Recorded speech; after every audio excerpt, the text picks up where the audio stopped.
মই ভাৰত মাতা আৰু অসমৰ মাতৃ অসমৰ শুভ কামনাৰে মই ফেচবুক লাইভ পোৱাতে আৰম্ভ কৰিলোঁ। আপোনালোকক সকলোকে আন্তৰিক শুভেচ্ছা থাকিল।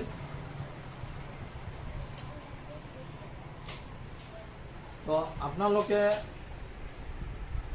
সদায় জানে আমাৰ অঞ্চলত মই কৈ থকা গোটেই অসমত নাথাকিলেও 11 মানকাচৰতে গাঁও অঞ্চল, যিহেতু ভিলেজ এৰিয়া, টাউন এলেকা নহয়, সেইকাৰণে মই এটা শুনা পাইছোঁ আছে, তুছ লেনে কে লিয়ে দেনা চাহিয়ে, তুছ পানে কে লিয়ে দেনা চাহিয়ে। আমাৰ লগ কি কৰোঁ, খালি অসম চৰকাৰৰ পৰা খালি বস্তু পোৱাৰে আশাতে পোৱাৰ পৰা সন্ধিয়ালৈকে অপেক্ষাতে থাকোঁ, মানে বছৰ সময়ৰ পিছত সময়ত যে আমালোক কি কৰি থাকোঁ, খালি অপেক্ষাতে আছোঁ যে আমি কি পাম, চৰকাৰে আমাক কি দিব, সেই অনুদানৰ আশাতে আমি ভৰসা ৰাখিছোঁ। একচুৱেলি ঠিকে আছে, যিহেতু আমাৰ কোনো আপোনাৰ মুৰব্বী হয়, ৰাখিব লাগিব।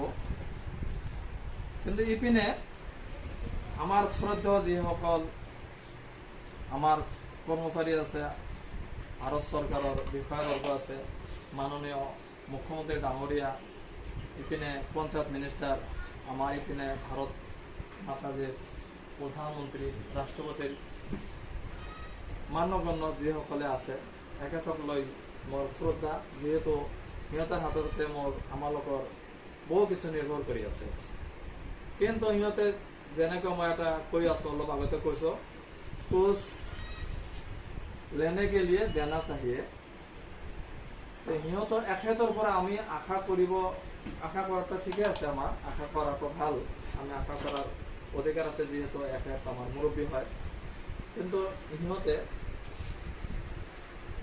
আমাৰ ওপৰৰ যিখন CM, প্ৰধানমন্ত্ৰী, মাননীয় মুখ্যমন্ত্ৰীসকলে আছে, বিষয়াবৰ্গ আছে, সিহঁতে আমালোকৰ পৰা কি চায়,